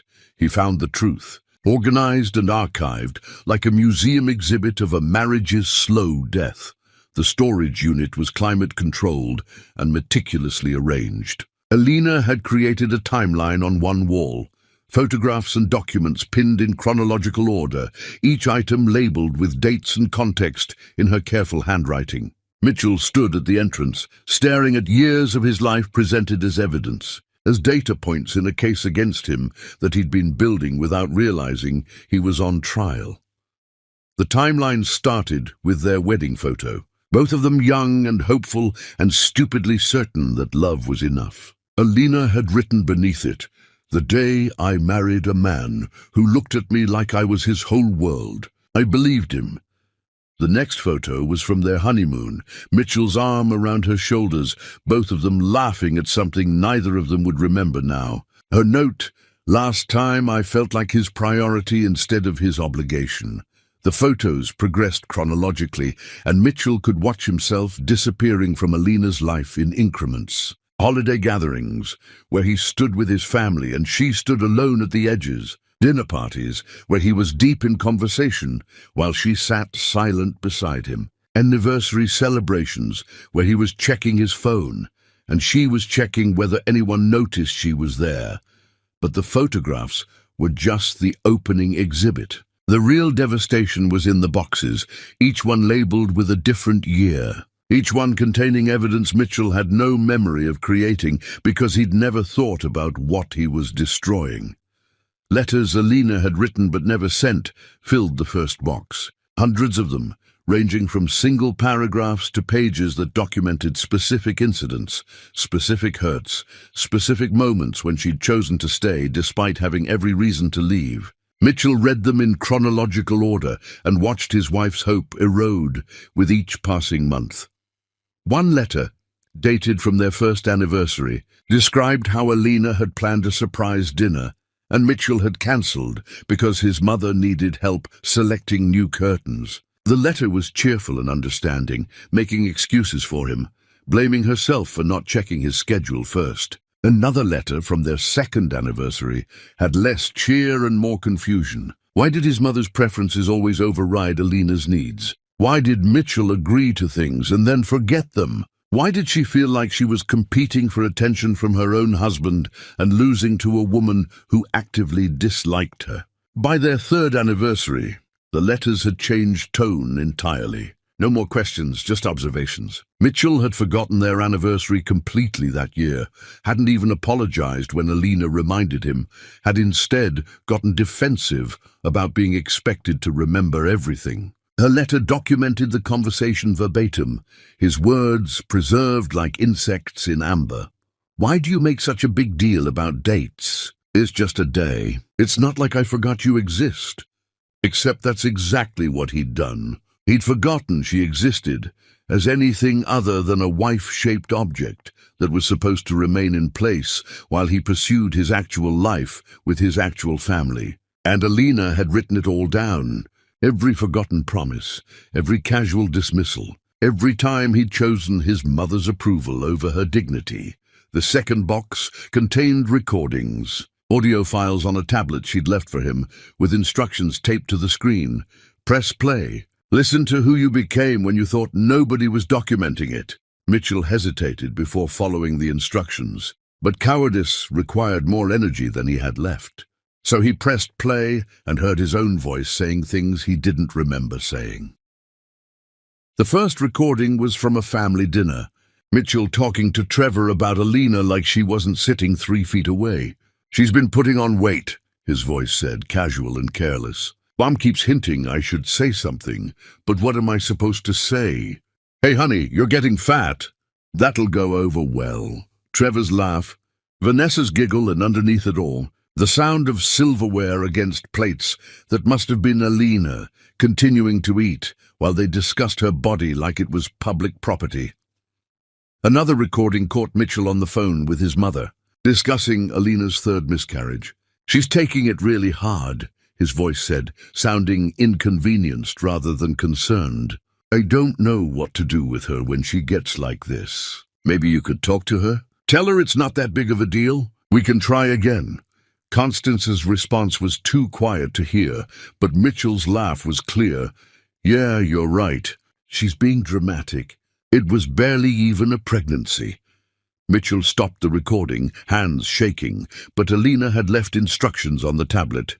"Keep listening. You owe me that much. You owe yourself the truth about who you've been." So he kept listening, hearing himself dismiss her pain, mock her interests, complain about her to his family like she was a burden he'd been unfairly assigned to carry. The third box contained medical records, and Mitchell wished it didn't. Alina's miscarriages were documented in clinical detail, but she'd also included her own notes about each one. The first miscarriage, she'd been alone in the emergency room for hours before Mitchell arrived, and when he got there, his first question had been whether the hospital validated parking. The second miscarriage he'd missed entirely because he'd been at a work conference and decided not to come home early since there was nothing he could do anyway. The third miscarriage, she'd called him repeatedly while bleeding and scared, and he'd been at his mother's house selecting paint colors for a guest room remodel. You phone on silent because his mother demanded undivided attention. Alina's notes weren't angry or accusatory. They simply stated facts. Called Mitchell repeatedly. No answer. Drove myself to hospital. Waited alone. Realized I would always be alone in this marriage. Even when he was standing next to me. Reading that, Mitchell felt something crack inside his chest. Not guilt, but the first tremor of understanding that he'd been present for his marriage in the way furniture is present, occupying space without offering support. The fourth box contained bank statements and credit card bills, evidence of Mitchell's affairs organized chronologically, with notes identifying which woman received which gifts, which hotels were used for which encounters, how much family money had been spent funding betrayals, while Alina lived on a budget she thought they both agreed to. She documented everything, created spreadsheets, calculated that Mitchell had spent more on his affairs in 6 months than he'd spent on Alina in their entire marriage. But the final box was what broke him completely.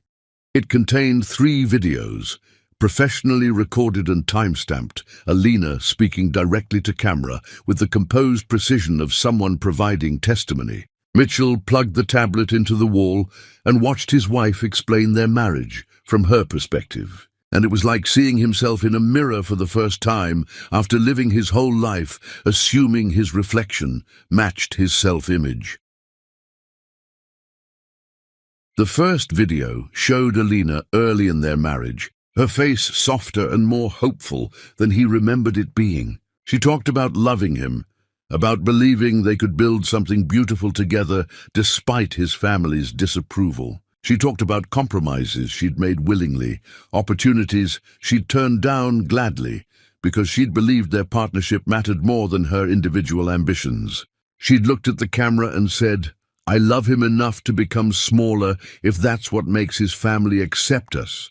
And Mitchell wanted to reach through time and tell her not to, that becoming smaller only taught people you were comfortable disappearing. The second video was dated after her third miscarriage. Alina's face had changed, something behind her eyes that hadn't been there before. She talked about staying because she believed love could survive anything if both people wanted it to, but she was starting to suspect only one person wanted it. She described the hospital room, the waiting, the drive home alone, and she said something that made Mitchell's throat close. "I think I'm grieving our marriage more than I'm grieving the pregnancy. The baby never had a chance to live. My marriage has been dying slowly for years." The third video was dated from months before the restaurant incident. Alina looked like someone who'd finished crying and reached the other side of grief, where everything felt clear and clean and final. She talked about leaving, but not the way Mitchell had imagined. She didn't sound angry or hurt. She sounded tired of being hurt, exhausted by caring about someone who would never care back, ready to trade their marriage for peace, even though peace meant being alone. "I don't love him anymore," Alina told the camera, and her voice was steady. "I don't hate him either. I just feel nothing." And maybe that's the saddest part. After all those years of loving him despite everything, of hoping he'd see me, of believing I could be enough if I just tried harder, I finally understand that the problem was never me. The problem was loving someone who confused love with ownership, partnership with convenience, marriage with having a wife-shaped placeholder in his life while he lived his real life somewhere else. She'd looked directly at the camera, directly at Mitchell watching this from the future, and said, "If you're seeing this, it means I finally left. It means I chose myself." And I need you to know that this choice wasn't about you. It was about me deciding I deserved better than a man who valued his mother's approval more than my existence. I hope you're happy, Mitchell. I genuinely do, because my happiness is no longer connected to yours, and that disconnection was the greatest gift I ever gave myself. Mitchell sat on the concrete floor of the storage unit, surrounded by evidence of who he'd been and who he'd never bothered becoming, and understood that Alina had loved him until love became self-destruction, and then she'd chosen herself. She documented everything not for revenge, but for the record, so he could never rewrite history, never convince himself he'd been a good husband with a difficult wife, never forget that he'd been given something precious and had traded it for his mother's conditional approval. He found one final item in the storage unit, a folder labeled "For Mitchell" that contained divorce papers, the real ones she'd filed before his family's restaurant performance. She'd attached a note. "I filed 2 weeks before your family gave me their gift. These papers were already in the court system when you thought you were ambushing me. I let you have your moment because I wanted you to see who your family really was, wanted you to understand what you chose every single day of our marriage. I hope it was worth it." Mitchell left the storage unit, locked the door, and drove without destination through a city that looked different now that he understood he'd been seeing it wrong his entire life. He'd thought he was the protagonist of his own story, but he'd actually been the antagonist in Alina's, the obstacle she'd had to overcome to reach the life she deserved. And the worst part was that she'd given him the key to see all of this, had left him evidence of his own cruelty, and he couldn't even be angry with her for it because everything she'd documented was true. Chapter 8. The Reckoning. Nobody planned. The Owen family business failed on a Thursday morning, not with drama but with paperwork. Official notices from regulatory agencies, letters from the State Attorney General's office, auditor reports that read like autopsies determining cause of death. Bernard's fraud from decades ago had been unearthed by investigators, who'd initially been looking into Trevor's embezzlement, but had discovered something older and more systematic underneath. The widow of Bernard's original partner received vindication too late for her husband to see it, but soon enough that she could finally understand why her life had fallen apart when he died. She filed civil suit with attorney fees covered by a fund that Alina had quietly established for exactly this purpose, helping people who'd been victimized by powerful families finally seek justice when the power structure shifted. Trevor entered a plea agreement that required cooperation with ongoing investigations, testimony against his father, in exchange for reduced charges. The gambling debts that had started everything turned out to be symptoms of addiction he'd been hiding for years, covering losses with company money while his family pretended they couldn't see the signs. He entered treatment at a facility that accepted payment plans because the Owen family wealth had evaporated before he could access it, and his wife filed for separation because love required trust and trust required honesty neither of them had practiced. Vanessa lost her children in a custody hearing that revealed years of emotional manipulation documented by teachers, therapists, and her ex-husband's careful recording. The judge had been harsh, noting that teaching children to weaponize emotion, to view relationships as transactions, to see vulnerability as weakness, represented the kind of psychological damage that would take years to undo. Vanessa was granted supervised visits, required therapy, and faced the reality that her children were visibly relieved to be away from her. Constance moved into a small apartment funded by emergency assistance programs, the same programs she'd once lobbied against during her charity board days because she'd believed poverty was a personal failing rather than a systemic issue. Her jewelry sold for far less than she'd hoped. Her designer clothes went to consignment shops. Her carefully maintained appearance crumbled without the infrastructure of wealth to support it. She aged rapidly once the work of appearing ageless became something she couldn't afford. Bernard survived his stroke, but emerged diminished, dependent on care he couldn't afford and family members who'd scattered like debris from an explosion. He moved into an assisted living facility that accepted his reduced assets and provided basic care without luxury or privacy. Sometimes he'd try to talk about the old days, about business triumphs and family legacy. But the other residents had their own stories and nobody wanted to hear his. The mansion sold at auction to a developer who planned to subdivide the property, erasing the Owen family legacy literally, turning their monument to success into foundations for other families' dreams. The vacation property became a rental managed by strangers who had no idea about the family who'd once owned it and wouldn't have cared if they'd known. But while the Owen family collapsed under the weight of their own cruelty, Elena built something that had nothing to do with their destruction and everything to do with her own competence finally being recognized. Her blog became a book deal with a publisher who specialized in memoirs about resilience. She was invited to speak at conferences about financial planning for women leaving difficult marriages. Her consulting company expanded to 3 cities, helping women protect themselves legally and financially before relationships ended, teaching them to document everything the way she documented everything, to build exit strategies while appearing compliant. The foundation she'd started in Jordan's name received donations from women who'd read her story and wanted to help other single mothers whose children faced medical crises without adequate support. Elena hired Patricia to run the foundation, giving her a salary that meant she could work 1 job instead of 3. Stability Jordan had never known, but that children deserved by default rather than as privilege. Elena was featured in a magazine profile titled "From Underestimated to Unstoppable," photographed in her office surrounded by certificates and awards, looking younger and more vibrant than she'd ever looked in Owen family photos. The article detailed her business growth, her speaking engagements, her foundation's impact, and mentioned her divorce only in passing as something she'd survived rather than something that defined her.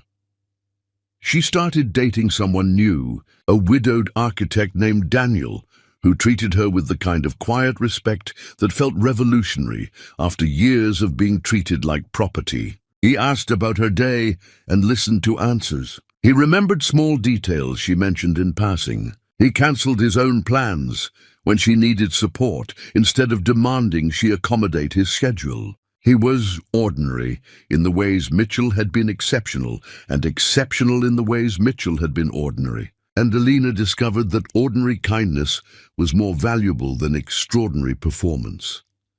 Daniel had lost his wife to cancer, understood grief and recovery, approached relationships with the humility of someone who'd learned that love required showing up consistently rather than dramatically. He met Jordan and Patricia without needing Elena to explain the complicated dynamics, simply accepting that family was built through presence rather than biology. Jordan liked him because he asked about her interests without pretending to share them, because he listened without trying to solve her problems, because he treated her mother like she was someone worth knowing rather than someone who needed fixing.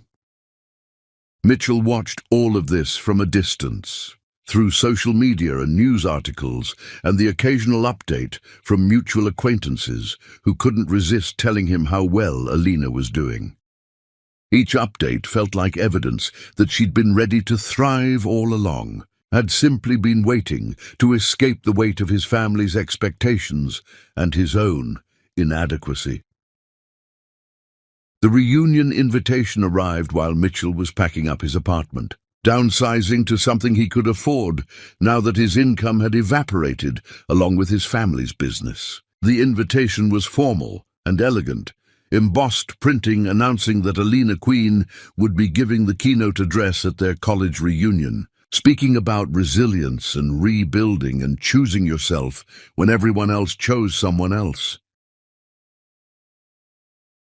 Mitchell had committed to attending months ago, back when he'd been listed as co-keynote speaker, back when he'd thought having a prestigious career and a powerful family made him someone worth listening to. The committee had quietly removed his name from promotional materials, but the invitation still technically stood, because uninviting someone felt more dramatic than allowing them to attend anonymously. Trevor called to ask if Mitchell was really going, if subjecting himself to watching Alina's triumph while drowning in his own consequences was worth it. Mitchell didn't have a good answer except that he needed to see her one more time. Needed to say something, though he hadn't figured out what. Needed to understand how someone could emerge from their marriage looking more whole than when they'd entered it, while he felt increasingly fragmented.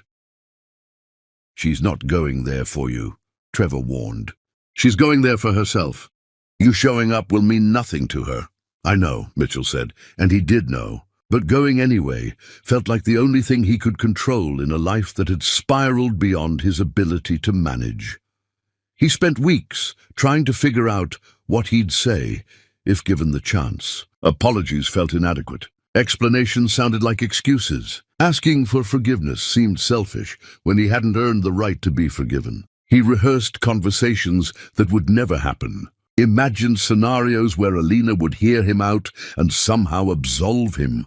Fantasies that required her to care about his pain when she'd spent years having her pain ignored. The reunion was approaching. Mitchell bought a suit he couldn't afford because showing up in clothes that revealed his reduced circumstances felt like admitting defeat. He practiced talking to his reflection, trying to find words that didn't sound hollow or self-serving, settling eventually on simple truth. He'd been wrong, he was sorry. He hoped she was happy because she deserved happiness he'd never provided.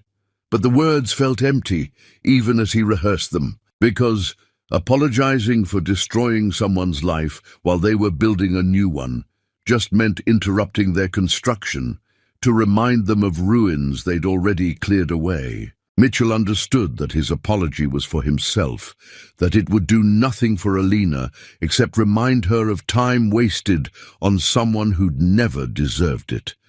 Still, he was going to the reunion. Not because she needed him there, but because he needed to see what she'd become without him. Needed to witness the proof that she'd been capable of extraordinary things all along, and he'd been the one holding her back. He needed to see evidence that leaving him had been the best decision she'd ever made. Because maybe then he could stop trying to convince himself there was some version of their story where he'd been good enough, where his family's approval had been worth what he'd sacrificed to get it, where he was anything other than the obstacle in someone else's journey toward becoming who they were always meant to be. Chapter 9. The Reunion Where Masks Fall. The hotel ballroom was decorated with silver and blue, school colors that looked elegant against white tablecloths and crystal centerpieces. Mitchell arrived deliberately late, hoping to slip in unnoticed, but the crowd parted when he entered in that way crowds do when they'd rather not acknowledge someone but can't help noticing their presence. He found a seat at a table near the back, surrounded by people he vaguely recognized but who'd apparently decided not to recognize him. Alina entered later, and the room shifted in ways Mitchell felt rather than saw. She wore a dress the color of sunrise, coral and gold, that made her skin glow. Her hair styled differently than he remembered, shorter, and framing her face in ways that emphasized features he'd stopped noticing sometime during their marriage. But more than her appearance, her presence had changed. She moved through the crowd with easy confidence, stopping to hug people, laugh at jokes, accept compliments without the self-deprecating deflection she'd practiced during their marriage. She was surrounded by her network, the women Mitchell had only recently learned existed. Patricia and Jordan walked beside her, Jordan in a dress that made her look mature and poised, carrying herself with self-possession that reminded Mitchell painfully of opportunities he'd missed. Rhonda Keller was there, and Imani Foster, and others he recognized from news coverage of the Owen family's collapse. They weren't celebrating his destruction, but celebrating their own survival. And the distinction mattered in ways Mitchell was only beginning to understand. The evening proceeded with speeches from distinguished alumni, people who'd built careers and families and lives worth documenting. Each speaker told stories about lessons learned and obstacles overcome, and Mitchell couldn't help noticing that several of them had been at the restaurant that night, had witnessed his family's cruelty, had apparently decided it was worth mentioning in speeches about character and choices. Then Alina took the podium, and the room went silent in the way that meant everyone was actually listening instead of pretending to listen while checking phones. She began with humor, thanking the planning committee and making jokes about college memories that landed perfectly, reminding everyone that she'd been funny before Mitchell had trained her to be quiet. The audience laughed genuinely, warming to her in ways they'd never warmed to Mitchell, despite his family name and professional credentials. Her tone shifted gradually, moving from nostalgia to something more substantial. She talked about marriage, about partnership, about what it meant to love someone who couldn't see you because they'd stopped looking. She described the restaurant incident, but not as trauma or violation, as clarity. She'd been given divorce papers as a birthday gift by people who thought they were destroying her, and she'd signed them immediately because they'd accidentally given her permission to stop pretending their cruelty was love. Some people think strength means enduring, Alina said, her voice carrying across the ballroom without amplification, commanding attention without demanding it. But sometimes strength means recognizing that enduring is just another word for accepting less than you deserve. Sometimes the bravest thing you can do is say, "I'm done," and mean it. Not done fighting, not done existing. Just done accepting that someone else's inability to see your worth means you're worthless. She talked about the women who'd helped her rebuild, gestured to Patricia and others in the audience, explained that she'd learned resilience by watching women who'd survived worse and chose joy anyway. She discussed her business, her foundation, her work helping women leave relationships that were slowly killing them, while everyone around them insisted they should be grateful to be loved at all. "I was married to someone who confused ownership with partnership," Alina continued, and Mitchell felt every eye in the room avoid turning toward him, while still knowing exactly who she meant. Someone who thought having a wife meant possessing someone rather than knowing them. "And I stayed for years because I believed that if I could just become enough, he'd finally see me. But enough kept moving. The target kept shifting. I kept shrinking to fit into spaces that were never designed to accommodate a whole person." She described their marriage in broad strokes that were devastating because they were so relatable. So many people nodding along, recognizing patterns in their own relationships or relationships they'd witnessed. She talked about miscarriages grieved alone, about celebrations forgotten, about the slow erosion of self that happened when you loved someone who treated you like an inconvenience they'd agreed to tolerate. But then her speech shifted again, moving from pain to purpose. She talked about documentation, about protecting yourself legally before relationships ended, about building exit strategies while still appearing compliant. She shared statistics about financial abuse, about emotional manipulation, about families who conspired to keep people in relationships that served everyone except the person trapped in them. "I documented everything," Alina said, and her voice carried steel wrapped in velvet. "Every conversation, every forgotten promise, every time I was made to feel small by people who needed me to shrink so they could feel large. And I did this not for revenge but for the record, so I could never gaslight myself into believing I'd imagined the cruelty. So I'd have proof that my pain was real and my choice to leave was justified." She invited Patricia to the stage, and Patricia's story silenced the room completely. A teenage girl paid to disappear by a woman who thought money solved problems, who raised her daughter alone while the father was erased by his own mother's forgery, who'd kept quiet for years because speaking up meant fighting people with resources she didn't have. But she'd kept records too, had documented everything, had waited for a moment when someone might actually listen. Jordan joined her mother at the podium, speaking without notes, her voice steady. She talked about growing up knowing her father existed, but being convinced she wasn't good enough to meet him, learning eventually that it was the other way around. She described seeing Mitchell for the first time in the hospital. How he'd looked at her like she was a problem to solve rather than a person to know. How he'd offered things he thought she needed without asking what she actually wanted.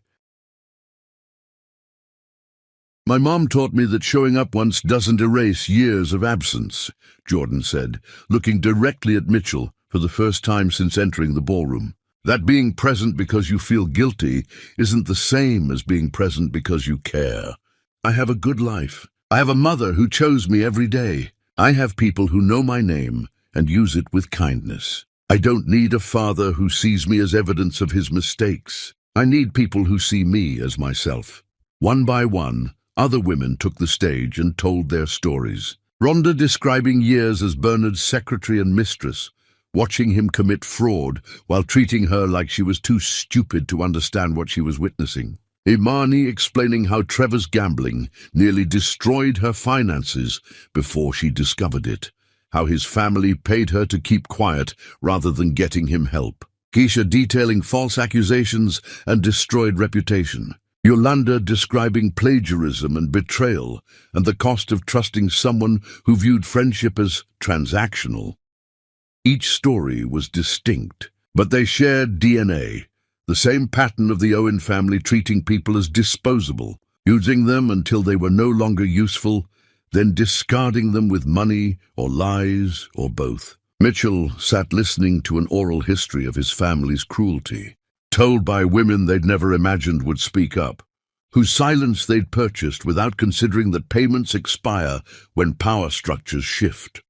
Angela Rivera, the television producer, closed with an announcement that her investigation had aired that evening, that anyone interested in seeing documented evidence of systemic abuse could watch it online, that the Owen family's pattern of behavior was now public record, supported by testimony and documentation. She looked directly at Mitchell when she said this, not with triumph, but with the satisfied exhaustion of someone who'd finished difficult work that needed doing. When the speeches ended, the ballroom erupted in sustained applause. People stood, crying and hugging, sharing their own stories in smaller groups, turning the reunion into something between support group and celebration. Alina was surrounded by well-wishers, business cards exchanged, connections made, her life expanding in real time while Mitchell watched from his table at the back. He tried approaching her as the crowd thinned, rehearsed words dissolving before he could speak them because what was there to say? But Alina saw him, excused herself from conversation, and gestured toward the balcony doors with an expression that held no anger or anticipation, just weary acceptance that this conversation was inevitable. They stepped outside onto a balcony overlooking city lights, the same balcony where they'd first kissed as college students, when everything was possible and nothing was broken yet. The irony wasn't lost on either of them, though neither mentioned it because stating the obvious wouldn't change anything. "You came," Alina said. "Not a question, just observation." "I needed to see you," Mitchell admitted. "I needed to say something, though I'm not sure what." "Sorry seems inadequate. Explaining sounds like making excuses. I just needed you to know that I finally understand what I did. What I didn't do. Who I failed to be." Alina looked at him with the patient distance of someone watching a stranger work through emotions that no longer concerned her. "And now that you understand, what do you want me to do with that information? Forgive you? Tell you it wasn't that bad? Offer absolution so you can stop feeling guilty?" "I don't know," Mitchell said, because honesty was all he had left. "I don't know what I want, except for you to know that I see it now. I see you. Too late to matter, but I finally see you." "You see who I became after leaving you," Alina corrected gently. "You see the version of me that emerged when I stopped trying to fit into spaces designed to keep me small. But you never saw who I was during our marriage because you never looked. And understanding that now doesn't change what happened then." Mitchell opened his mouth to respond, but Alina raised her hand, stopping him with a gesture she'd probably learned from years of being interrupted. "We're going to talk," she said. "But not yet, not here. When you're ready to listen instead of just waiting to speak. When you understand that my forgiveness isn't something you earn, but something I might give for my own peace. When you stop seeing yourself as the protagonist of my story and start understanding you were the antagonist I had to escape." She turned back toward the ballroom, toward her life, leaving Mitchell standing on a balcony that held memories of who they'd been before they became who they were. And he understood that this wasn't an ending but a pause, that tomorrow he would hear things he'd spent years avoiding, that Alina wasn't done teaching him who he'd been, because he clearly hadn't learned yet. Chapter 10. The Gift She Gave Herself. Mitchell returned to the balcony the next morning, arriving early because Alina had texted him a time, and he'd spent the night rehearsing what he'd say, knowing that every word he'd prepared would be wrong, but preparing anyway, because doing nothing felt worse. She arrived exactly when she said she would, carrying coffee in a travel mug and wearing clothes that looked comfortable rather than performative, ready for conversation rather than confrontation. They sat on a stone bench that was cold enough to feel through clothing, and Mitchell started talking before he could stop himself, apologies tumbling out in ways that sounded desperate even to his own ears. He explained about family pressure and not understanding and mistakes he'd made because he'd been young and stupid and too influenced by his mother's opinions. He talked about how he'd change if given another chance, how he'd be different now, how he finally understood what he'd had and what he'd thrown away. Alina listened without interrupting, her face calm and attentive in the way of therapists hearing stories they'd heard before in different versions. When Mitchell finally ran out of words, when he sat breathless and exposed, waiting for her response, she took a sip of coffee and smiled with something that looked almost like affection for who he used to be, rather than who he was now. "You're still making this about you," she said gently. "Still centering yourself in a story where you were the supporting character. Still trying to find a version where you're the hero who learns his lesson, rather than the obstacle someone had to overcome." Mitchell started to protest, but Alina continued, her voice firm but not unkind. "You want to know what I learned from our marriage?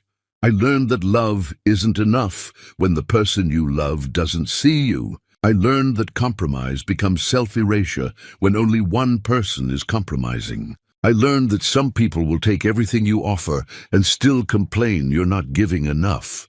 And the only way to survive that is to stop offering." She turned to face him directly, and her eyes held the clarity of someone who'd spent years thinking about this, processing this, moving beyond this, while he'd been stuck in denial. "Mitchell, you didn't fail our marriage because you were a bad person. You failed it because you never showed up as a whole person. You were always performing for your family, seeking your mother's approval, trying to prove something to people who would never be satisfied. And I was collateral damage in your quest for validation from people who taught you that love was conditional on meeting their expectations." "I know that now," Mitchell said, and he did know it, could see it clearly in ways he hadn't been able to see while living it. "I understand that I chose wrong, that I sacrificed you for them, that I lost something irreplaceable." "Yes, you did," Alina agreed, and there was no satisfaction in her acknowledgement, just statement of fact. "You lost me, but more than that, you lost who you could have been if you'd chosen differently.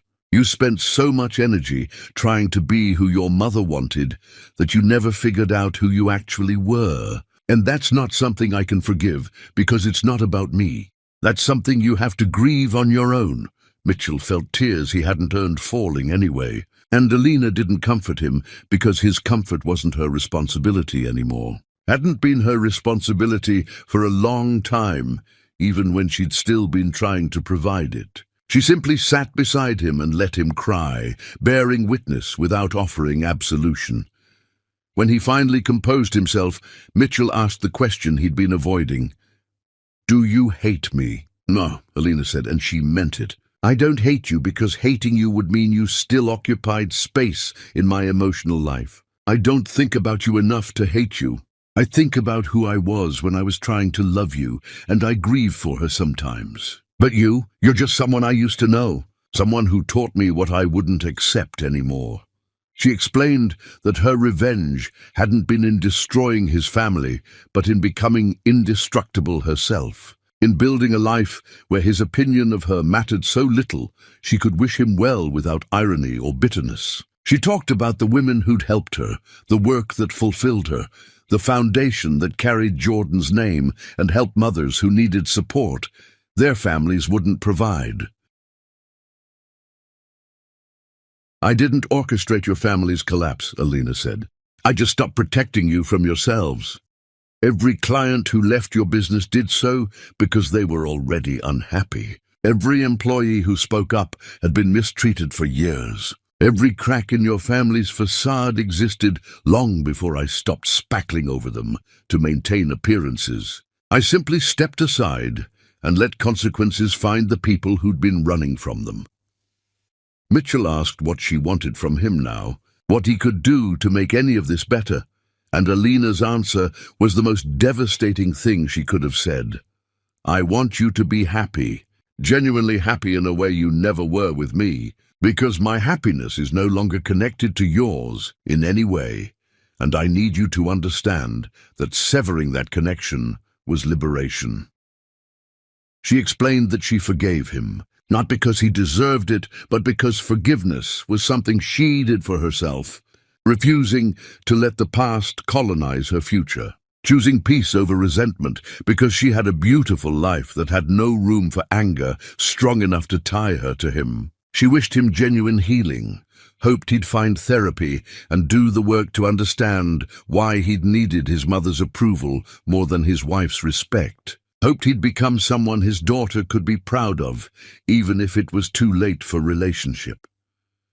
"The cruelest thing you ever did," Alina said, standing and preparing to leave, preparing to walk back into her life that was waiting, "wasn't the affairs or the restaurant or the years of neglect. It was making me believe that love required me to shrink, that partnership meant silence, that I was the problem, when really I was just the only person trying to solve it. You taught me I wasn't enough, and the greatest gift I ever gave myself was realizing you were wrong." She hugged him then, briefly and without ceremony, the way you might embrace a distant relative at a funeral, acknowledging shared history without promising shared future. She told him she hoped he'd find peace, that she meant it sincerely, that his peace just didn't involve her anymore, and she needed him to understand that boundary was firm and final. "Goodbye, Mitchell," Alina said, and it sounded like benediction rather than dismissal, like release rather than rejection. "I hope you learn to love yourself enough that you stop seeking validation from people who taught you love was conditional. I hope you become whole. I hope you choose better next time. I hope you're happy. I genuinely do." Then she walked away, down hotel stairs and through doors that closed behind her, with the soft finality of books ending, and Mitchell watched her disappear into a life where he was footnote rather than chapter, supporting character rather than lead, someone she'd survived rather than someone she'd need. He sat alone on the balcony, holding divorce papers that had become the most expensive signature of his life, understanding too late that his mother's gift had freed the wrong person, that there were no returns or exchanges or second chances for presents nobody should have given in the first place. Mitchell understood finally that Alina wasn't his redemption arc or his opportunity to prove he'd changed. She was a woman who'd survived him, who'd built a life so full of purpose and joy and meaning that he'd become irrelevant to her story, except as the darkness she'd walked through to find light. She'd given him exactly what he'd asked for, and in doing so, she'd taken back everything he'd never deserved.